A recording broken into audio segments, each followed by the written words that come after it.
बांकीपुर जीतने के बाद प्रशांत किशोर क्या कह रहे हैं, प्रशांत किशोर के मन पे क्या चल रहा है, बिहार के लिए उनकी रणनीति क्या है, बिहार के लिए वो क्या सोच रहे हैं, कैसे आने वाले समय में उनकी रणनीति जमीन पे दिखाई देगी, बांकीपुर के लिए वो क्या कुछ करने जा रहे हैं और बांकीपुर से देश के लिए संदेश क्या है, ये सारे सवाल हमारे सहयोगी ने प्रशांत किशोर से पूछे हैं। और क्यों वो सम्राट चौधरी को सीधे टारगेट कर रहे हैं, ये कुछ ऐसे सवाल हैं जिसका जवाब हर कोई जानना चाहता है।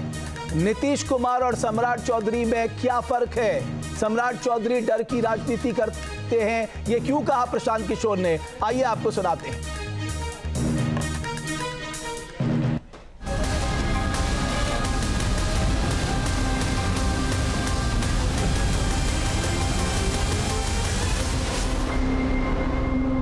देश में 3 विधानसभा सीट पर उपचुनाव हो रहा था, लेकिन पूरे देश की नज़र बांकीपुर विधानसभा क्षेत्र पर थी। इसके कारण थे नितिन नवीन के इस्तीफे के बाद वो वहाँ पर उपचुनाव हो रहा था और प्रशांत किशोर वहाँ पर चुनाव लड़ रहे थे। यही कारण था कि पूरे देश की नज़र थी। प्रशांत किशोर ने बीजेपी का जो सबसे मजबूत किला था उसमें सेंधमारी की है। हमारे साथ मौजूद हैं बांकीपुर के विधायक प्रशांत किशोर। अब जी धन्यवाद। सबसे मजबूत किला था बीजेपी का, ढह गया। कैसे ढह गया? सेंधमारी नहीं हुई, ढह गया। 422 बूथ में 400 बूथ हार गए, ढह गया। हमने नहीं ढहा, बिहार की जनता ने, बांकीपुर की जनता ने उसको ढहा दिया। और इसलिए ढहा दिया कि बांकीपुर की जनता चाहती है, बिहार की जनता चाहती है कि बिहार में किसी स्वच्छ चरित्रवान काबिल व्यक्ति को मुख्यमंत्री बनाया जाए। बिहार की जनता चाहती है कि भाजपा राजनीतिक अहंकार से बाहर निकले, औरों को चुनाव में खड़ा करे, सिर्फ मोदी जी के नाम पर किसी को खड़ा करके वोट मांगने का प्रयास न करे। और बिहार की जनता ये चाहती है कि जो लोग चुन कर गए हैं वो सिर्फ लालू के डर से भाजपा, भाजपा के डर से लालू की राजनीति बंद करें, काम करें। नहीं काम करेंगे तो जनता अपना विकल्प बना लेगी। 31 वर्षों से लगातार बीजेपी का वहाँ पर कब्जा था। लालू प्रसाद का जो शासनकाल था उसमें भी वो किला नहीं टूट पाया था। प्रशांत किशोर के पास कौन सी चाबी थी कि वो किला टूट गया? कोई चाबी नहीं थी। पिछले 3 साल का ईमानदार प्रयास था। 3-3.5 साल से बांकीपुर में मैंने काम नहीं किया था, लेकिन पूरे बिहार में जो काम किया था लोगों ने देखा था। लोगों को भरोसा था कि मैं राजनीतिक तौर पर झूठ नहीं बोलता हूं। जो सामने दिखा वो बताया, लोगों के सामने विकल्प दिखा, लोगों ने वोट कर दिया। 9 महीना पहले विधानसभा चुनाव हुआ, एक भी खाता नहीं खुला आपका, और 9 महीने में ऐसी सीट से आपने जीत दर्ज की जिसके बारे में बहुत आदमी कल्पना भी नहीं किए थे। ठीक है, 9 महीना पहले की परिस्थिति अलग थी। लोग उस समय सरकार बनाना चाहते थे, अभी लोग सरकार को जवाबदेह बनाना चाहते हैं। 9 महीना पहले जो चुनाव हुआ था वो सरकार बनाने का चुनाव था। उसमें जनसुराज के मुकाबले भाजपा, एनडीए के लोग उनको ज़्यादा मजबूत, विश्वसनीय दिखे। और आज जब उसी सरकार को जवाबदेह बनाने की बात आई है तो लोगों ने जनसुराज पर, प्रशांत किशोर पर भरोसा किया है। मुख्यमंत्री सम्राट चौधरी पर लगातार आप हमला करते रहे हैं, क्या कारण है? कोई हमला नहीं कर रहे हैं। बिहारी होने के नाते मेरा ये फ़र्ज है, मेरा ये कर्तव्य है कि बिहार का मुख्यमंत्री, बिहार का नेता कोई अपराधी न बने, कोई अनपढ़ न बने। इसलिए उस बात को बार बार उठा रहे हैं कि सम्राट चौधरी 7वीं फेल हैं।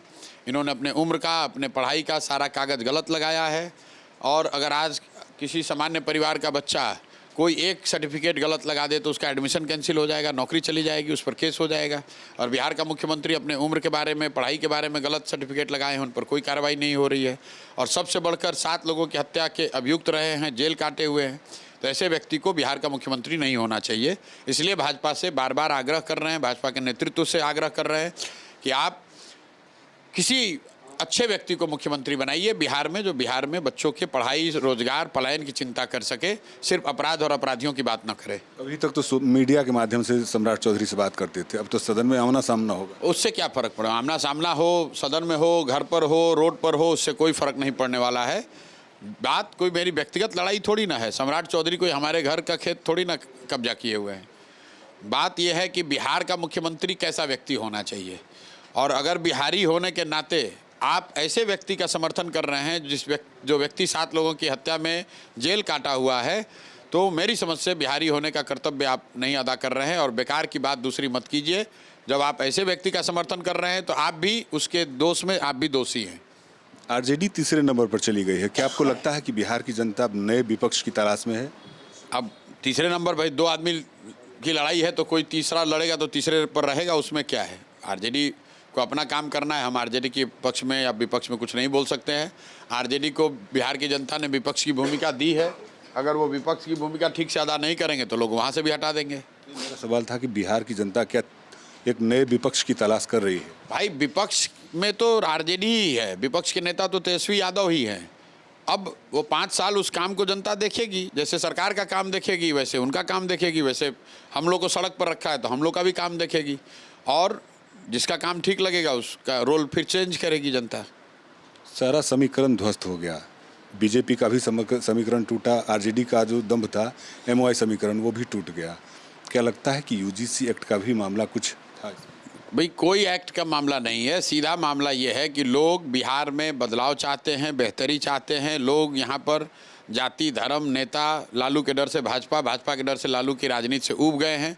लोग चाहते हैं कि जो भी जीत कर आए वो पढ़ाई की बात करे, रोजगार की बात करे, पलायन रोकने की बात करे, भ्रष्टाचार कम करे, उस पर बात हो, इसके लिए लोगों ने वोट किया है। प्रशांत किशोर का अगला टारगेट बांकीपुर में काम करके दिखाएंगे और बिहार की जनता को बताएंगे कि जैसे बांकीपुर में वोट पड़ा है वैसे आप लोग भी अपने अपने क्षेत्र में अच्छे आदमी को जिताइए।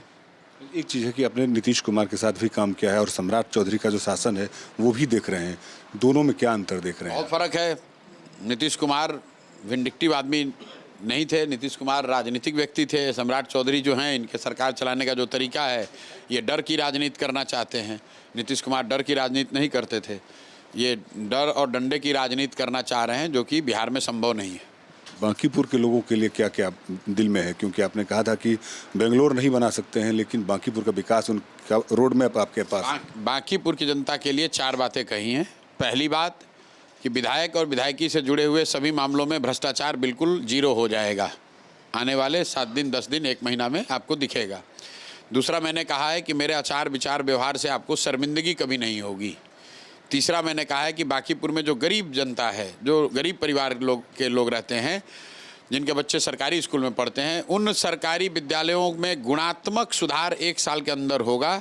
अगर नहीं हुआ तो उनके बच्चों को प्राइवेट अंग्रेजी स्कूल में पढ़ाने का जिम्मा मेरा होगा। और चौथी बात कही है कि बांकीपुर भी अगले 15 साल 20 साल में देश के अन्य बेहतर शहरों की तरह बने, उसका एक ब्लूप्रिंट जारी करेंगे।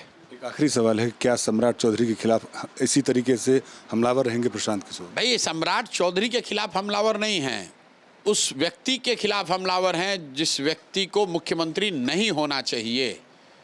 मुख्यमंत्री, बिहार का मुख्यमंत्री कोई काबिल व्यक्ति होना चाहिए, कोई पढ़ा लिखा आदमी होना चाहिए, तभी तो यहाँ के लोगों के जीवन को सुधारने का प्रयास होगा, तभी तो यहाँ पढ़ाई की बात होगी, तभी तो रोजगार की बात होगी।